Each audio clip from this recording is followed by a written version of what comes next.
Alright, so this is Unit 1, Free Response Question 3.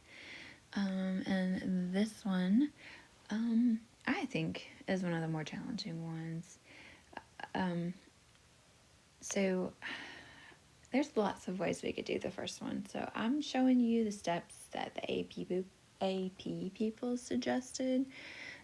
You may have done it another way, like plugging in the 6 and the negative 13 at the beginning and showing that you have the horizontal asymptote using calculus, and then showing you have the removable discontinuity using calculus.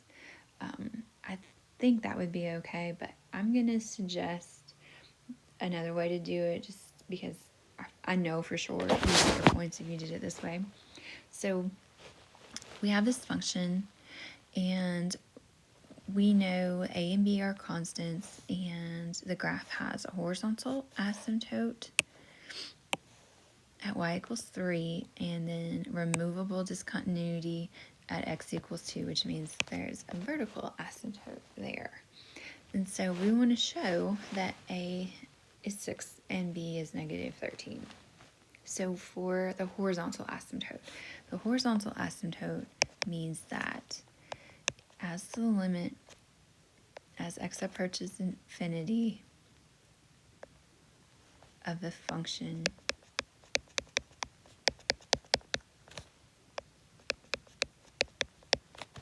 that should equal 3 if there's a horizontal asymptote at 3. Alright, so what I'm going to do is use L'Hopital's rule to find this limit, and then show that this is going to equal 3 whenever A is 6. So if you guys remember L'Hopital's rule, if we have a limit that we end up with indeterminate form, which means we plug in this value and you either get this value and you either get 0 over 0 or infinity over infinity, you can use L'Hopital's rule. And L'Hopital's rule tells you that you can just take the derivative of the numerator and denominator and then find the limit again. And if it still doesn't work, then you can do it on the derivatives again. So that's what I'm going to do. So I'm going to use L'Hopital's rule.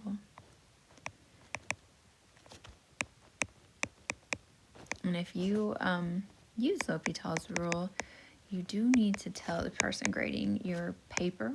And L'Hopital is just L and then hospital. Alright, so we would say the limit as x approaches infinity of this function. Now, because if I put in infinity for those x's, I'm going to get infinity over infinity. I can change the limit by finding the derivative of the numerator and denominator. So that's just using the power rule for derivatives.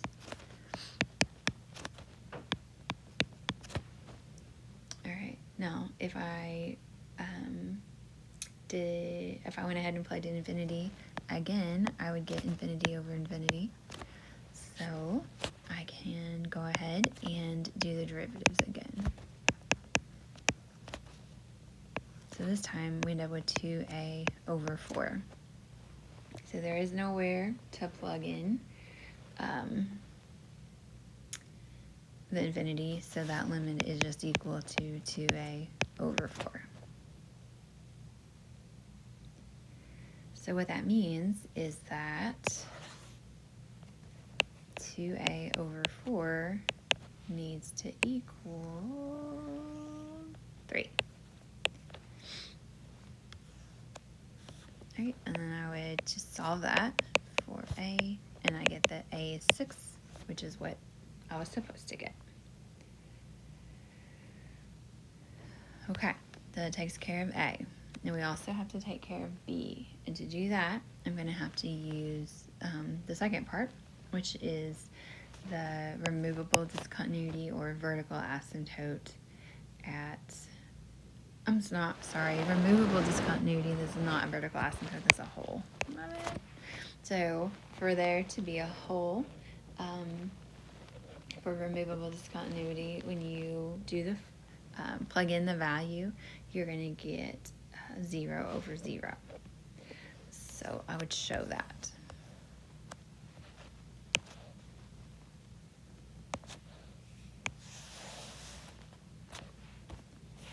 So I would say if f has a removable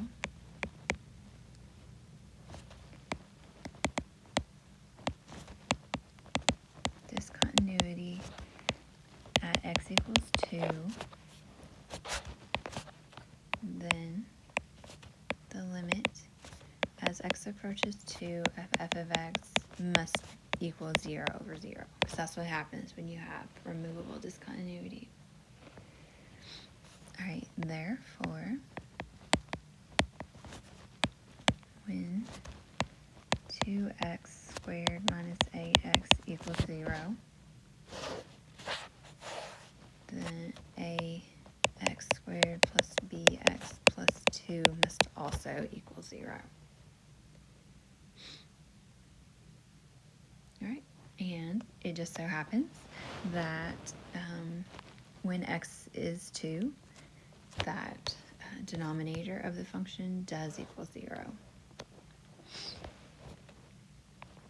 So x squared minus 2x squared minus 8x equals 0 when x equals 2. And 2 is the number we're talking about here.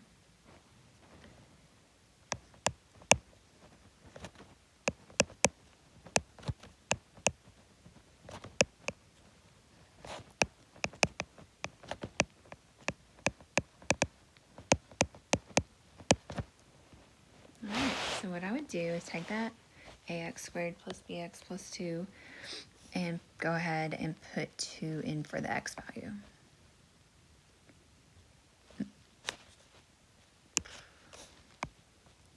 Wait, we know what a is. We just found that a was 6. So 6 in for the a, 2 in for the x. And what we're going to want to find is the b. Okay, so that's 24 plus 2b plus 2 equals 0. 2b is negative 26. B is negative 13. That's what we're looking for right there. Okay, and so all that is 2 points. And then all of this other is also 2 points.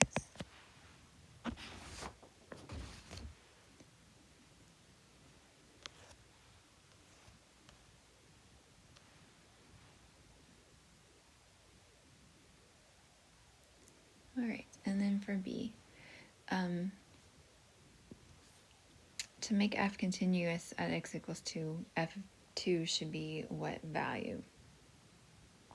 All right, so let's talk about what's happening at x equals 2 is that removable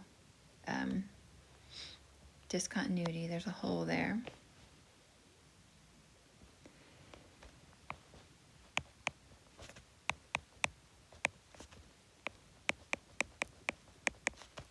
So let's find the limit as x approaches 2 of that function.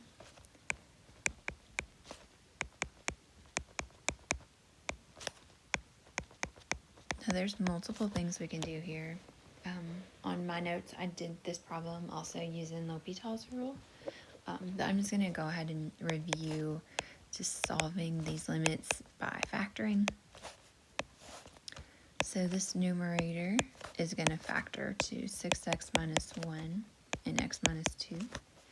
And then the denominator, we would factor out a 2, and that gives you x squared minus 4, which is going to factor to x plus 2x minus 2. All right, and then what happens is that x minus 2 cancels out. And if you guys can remember from pre-calculus, that's what creates a hole in the graph.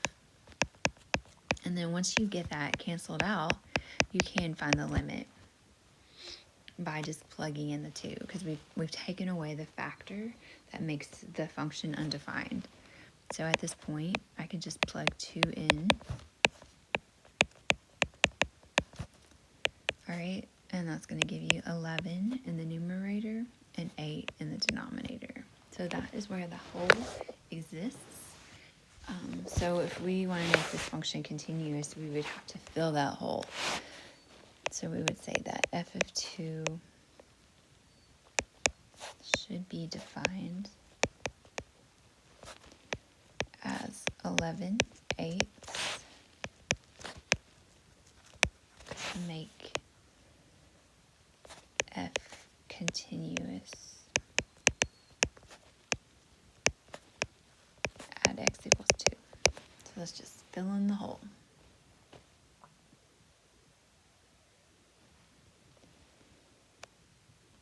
And what that would look like, it would have to be a piecewise function where, I don't know if you'd be asked to do this or not, but you would say f of x is going to equal 11/8 when x is equal to 2. And then it's going to equal the original function just right here with the 6 and the 13.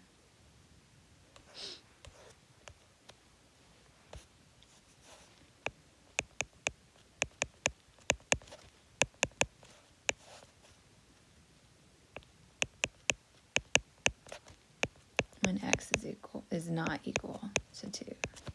And that's what they're asking you to find right there. It's been a long time since we talked about things like that. But that's why we're reviewing. Okay, so let's look at, this is just extra. That's not part of the answer, but all the rest of that stuff would be a 2-point question. All right, and then the last part is C. We want to find the vertical asymptote. So what I would do is just talk about f of x reducing. We just reduced it down on the last question. So f of x doesn't equal that. We'll just say f of x reduces to 6x minus 1 over 2 times x plus 2. All right, and then I would say the limit as x approaches -2 of that expression is going to yield 13 over 0. Now, I pulled the -2 out because I knew just from rules from pre-calculus that when x is -2, this can make this function undefined.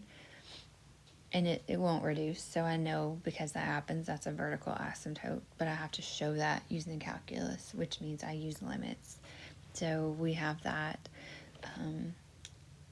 non-removable discontinuity whenever you end up with a number other than 0 over 0. So I show that that happens, and then say, therefore, f of x has a vertical asymptote